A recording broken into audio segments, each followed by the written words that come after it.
fazer uma pequena experiência aqui para a gente começar, né, a nossa discussão.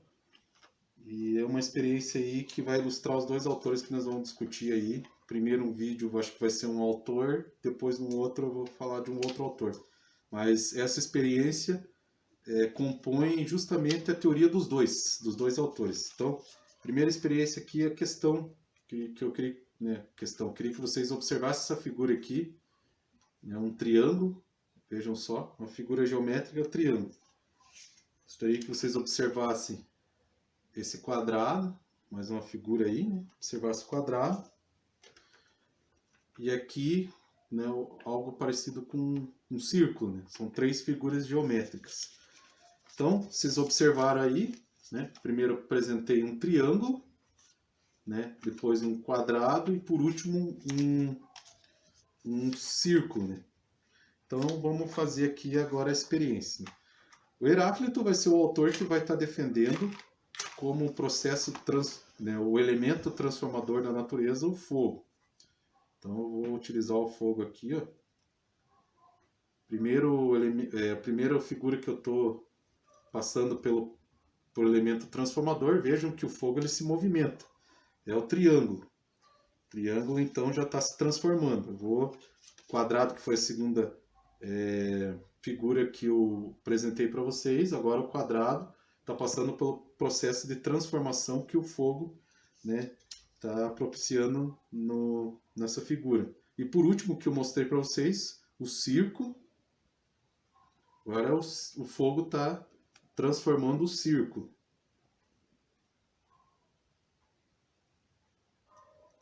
Vou colocar aqui. Eu vou esperar aqui. Então, vocês estão vendo o fogo, ele se move, ele possui movimento. Agora, gostaria que vocês observassem isso aqui. As três figuras que eu apresentei,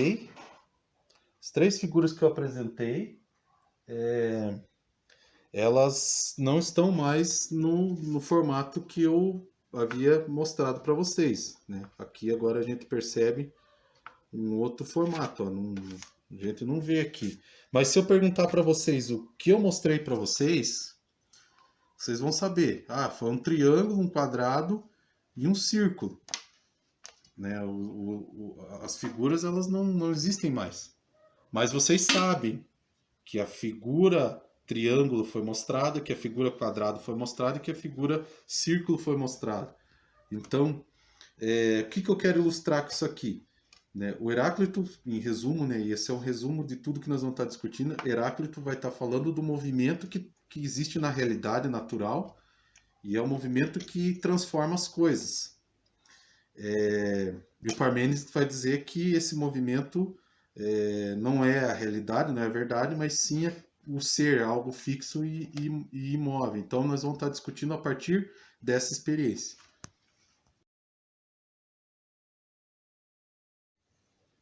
Olá, então, pessoal, eu vou fazer aqui uma montagem aqui de alguns tópicos que eu acho interessante não deixar passar batido. Nesse primeiro momento vai ser sobre dois autores aí que são extremamente importantes aí para compreender o que está sendo discutido lá, naqueles vídeos lá das aulas à distância. Os dois autores são Parmênides e Heráclito. São dois filósofos pré-socráticos que eu deixei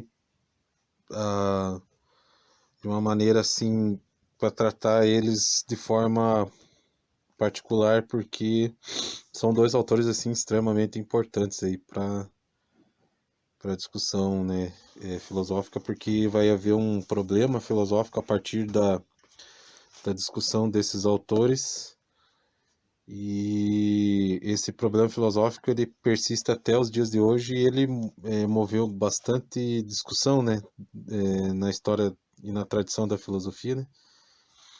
Eu vou utilizar então o mesmo material que eu estava utilizando para as outras aulas, que é esse texto aqui, já vou pôr a referência aí, né? E eu vou estar utilizando também esse outro texto aqui que é especificamente sobre Heráclito mesmo. Também vou pôr aí a referência. Então, uma coisa para princípio assim que a gente tem que ter já em vista é que o que a gente tem do Heráclito são fragmentos, né, de texto e não texto na íntegra, né? Não existe um texto integral. Então esse livro aqui ele possui alguns fragmentos, inclusive são fragmentos comentados, né, contextualizados ali. A obra do Heráclito não consta inteira. Isso é uma coisa que acontece com os filósofos pré-socráticos. E então nós temos aqui um enorme problema, porque se a obra está fragmentada, né, fica difícil a gente compor então exatamente na íntegra o que o autor pensava em sua totalidade. Então a gente tem essa dificuldade. A segunda dificuldade é que o Heráclito escolheu um jeito de escrever, né? Um jeito de compor a obra, né? A obra dele, se não me engano, o título era sobre a natureza, e ele resolveu escrever o texto em aforismo.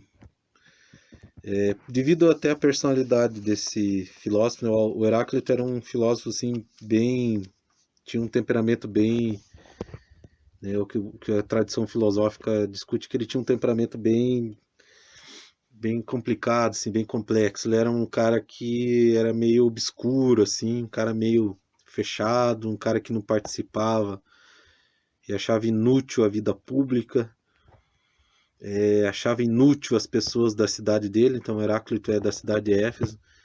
Ele achava inútil a participação da política. Era um cara assim bem diferente, né, dos outros, né? O ser humano gosta sempre de estar filiado em clubinho, né?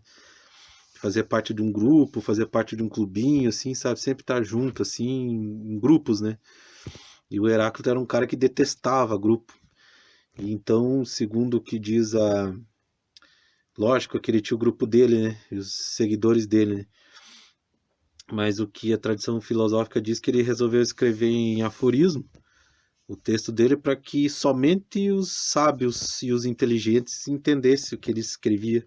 Ele não queria que pessoas triviais, pessoas normais, assim, se aproximassem da obra dele, porque somente as pessoas com inteligência deveriam de entender ele. Então ele escreveu meio que de forma poética, aforismática, justamente para impedir que qualquer pessoa normal, né, tivesse acesso à sabedoria dele. Somente as pessoas com uma inteligência e uma sabedoria filosófica poderiam entender ele. Esse era o objetivo dele. Então, como eu falei, né, um texto fragmentado, não existe essa obra inteira. Não existe, eu não sei dizer se não existe mesmo. Ninguém tem essa obra inteira e ela está fragmentada. Parmênides é o mesmo problema. Parmênides tem fragmentos da obra dele também, então não está completo aquilo ali. Então esses filósofos pré-socráticos têm uma extrema dificuldade de a gente compor o que eles pensam. Mas aí como que o pessoal faz na filosofia? Eles unem esses textos que estão fragmentados, o que sobrou, no estudo desses fragmentos, e eles também utilizam doxografia, que seria doxa em grego é opinião, né? Então, doxografia seria a opinião de outros autores, de outros filósofos posteriores, talvez contemporâneos a esses autores aí, os pré-socráticos.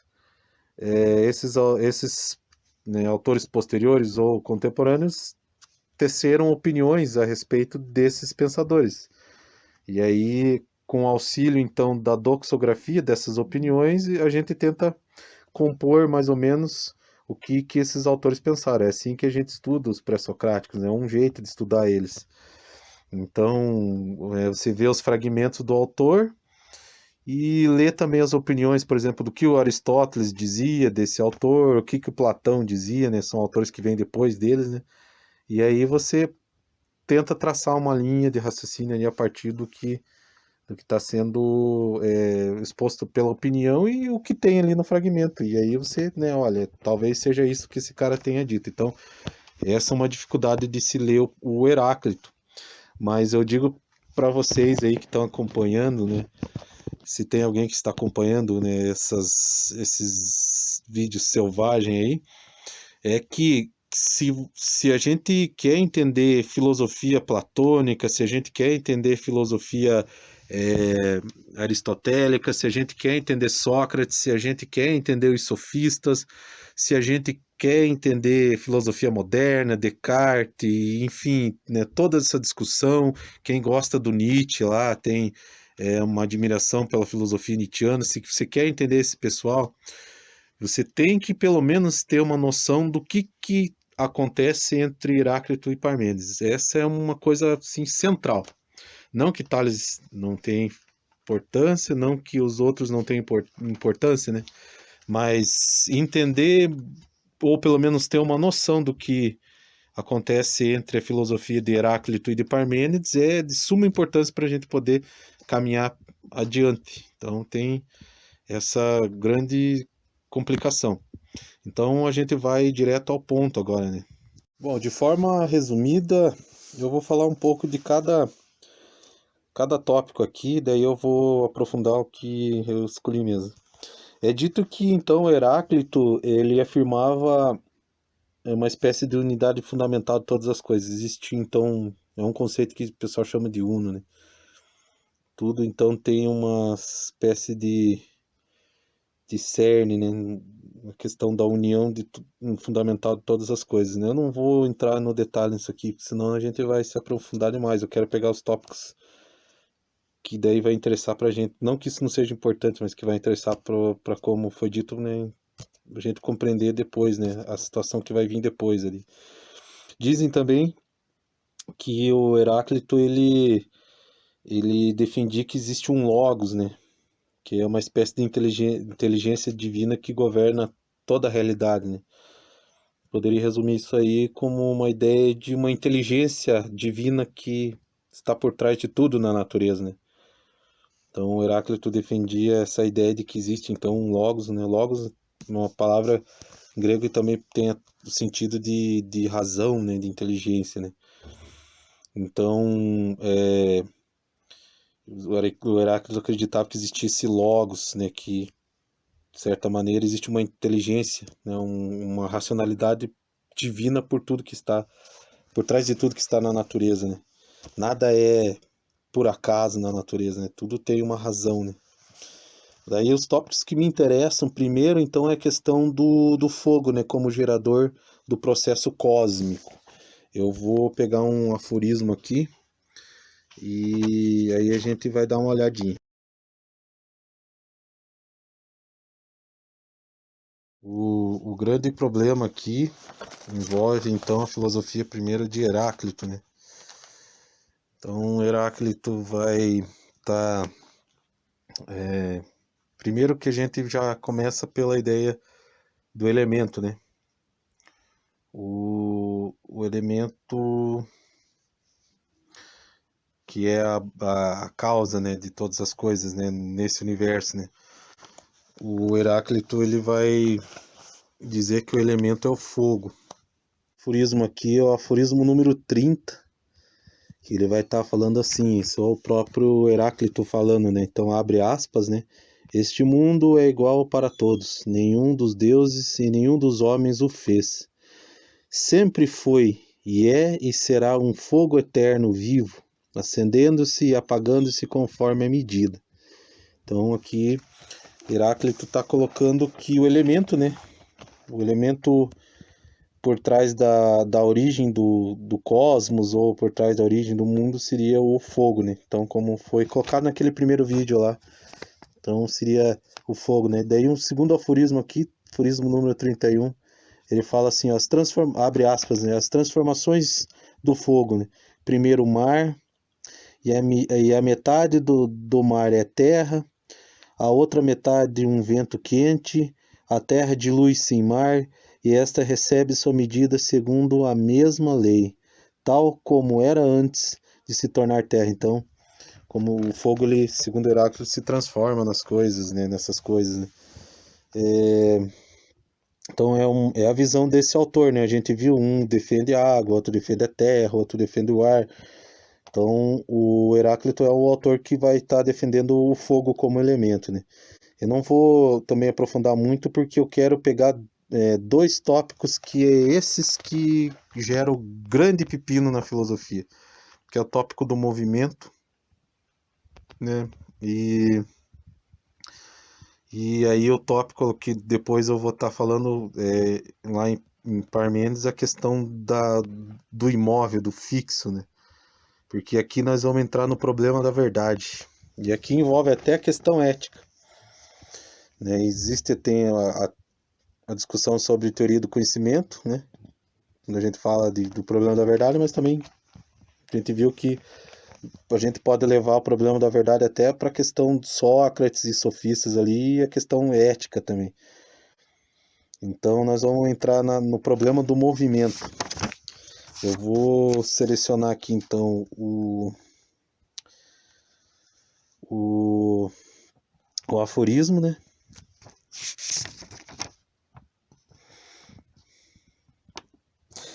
Esse aqui é o aforismo mais clássico, né? Mais célebre do Heráclito, né? Todo mundo cita esse aforismo aqui. Então abre aspas, né?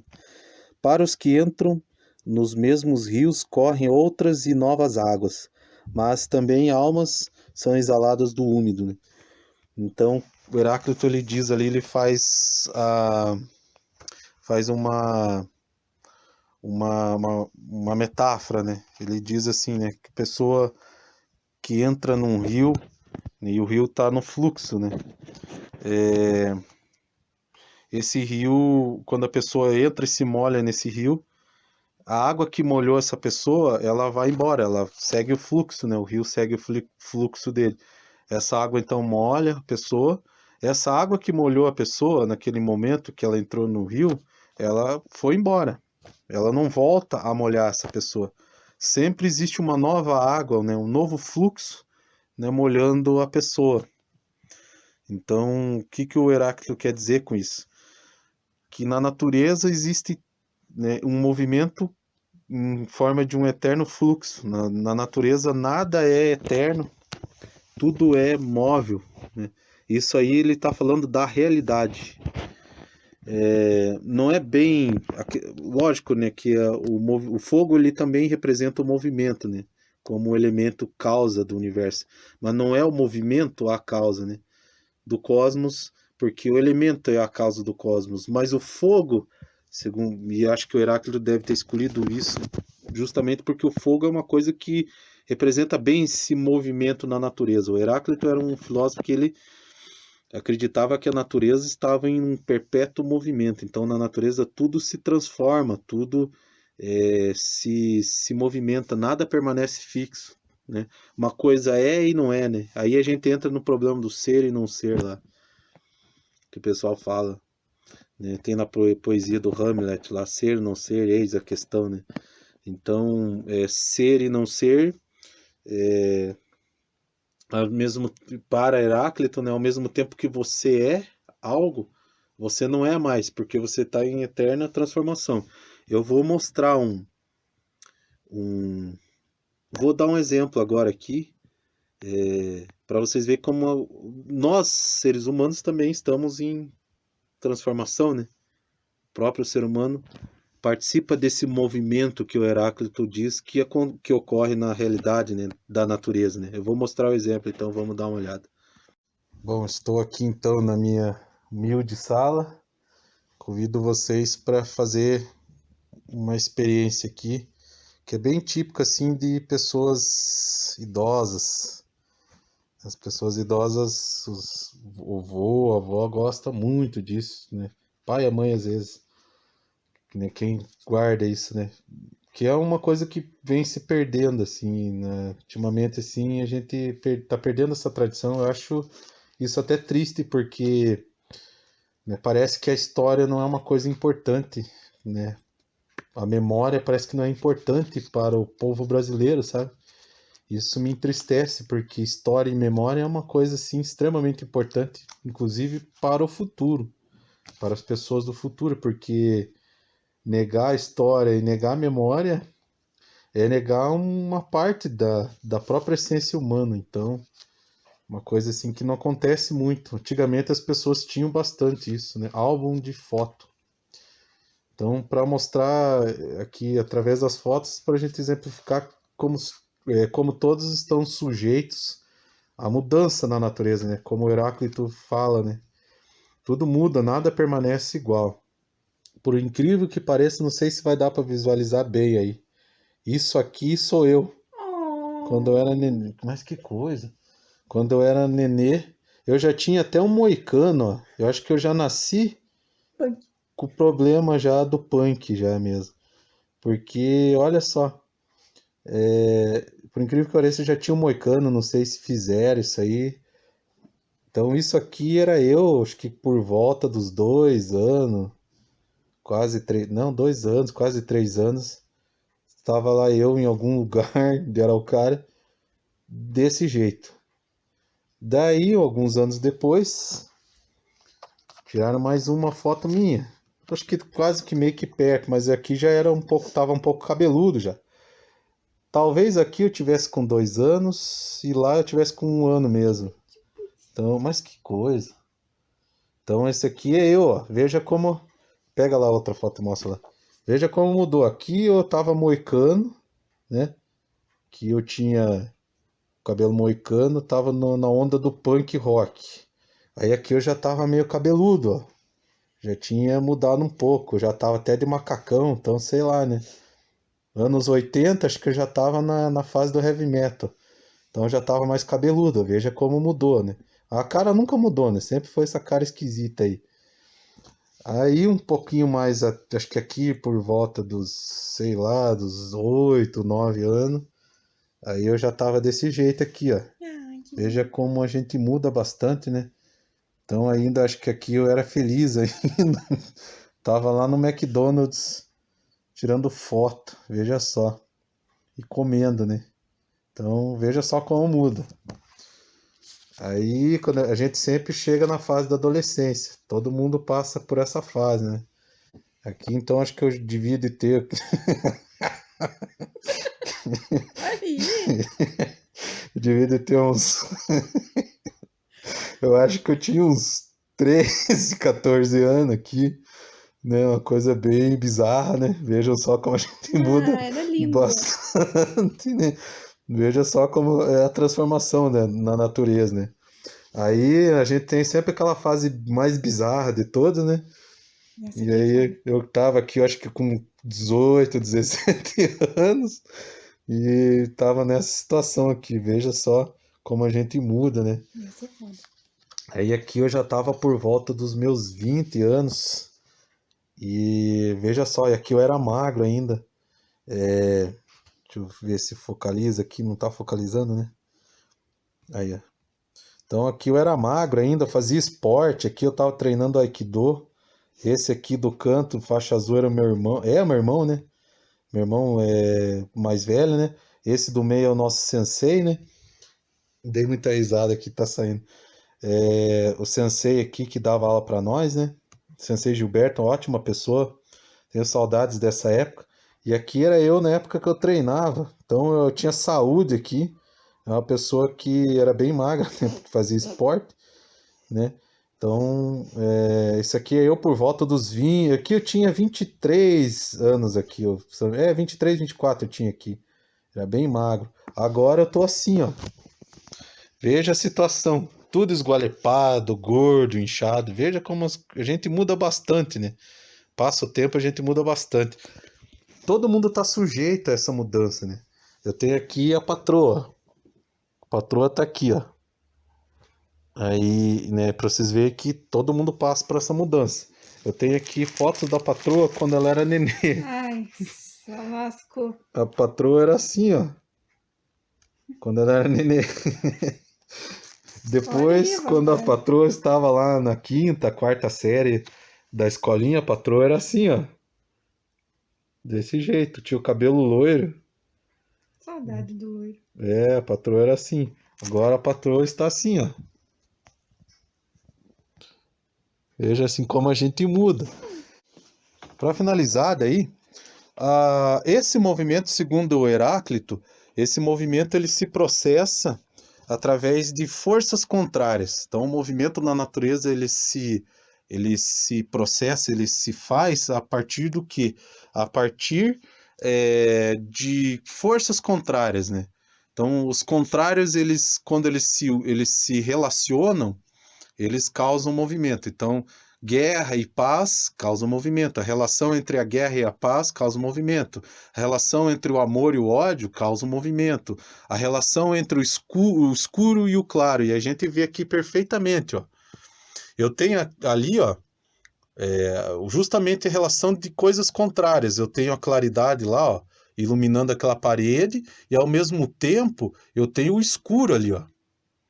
Então, vocês podem perceber ali, ó.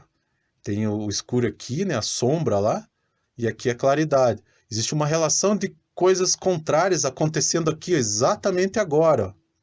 Neste momento, quem está vencendo é justamente a escuridão, né? Esse processo entre contrários que o pessoal na história da filosofia chama de dialética, movimento, então, entre os contrários, eles chamam de dialética.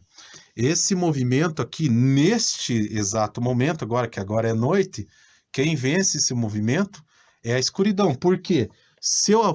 Eu tô com uma luz artificial aqui, né? Ela que está iluminando.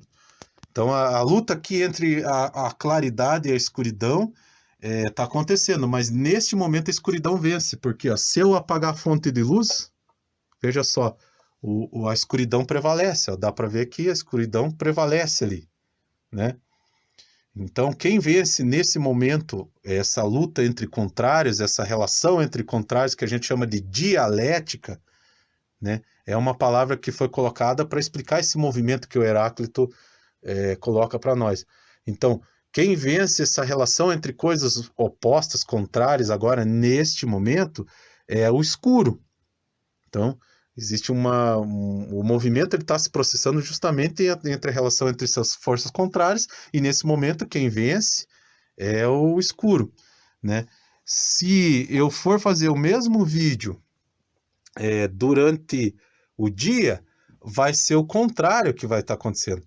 A claridade vai estar vencendo o escuro. Mas vocês podem ver que durante o dia, a escuridão ela existe. Mais fraca. Mas ela está ali lutando contra a claridade.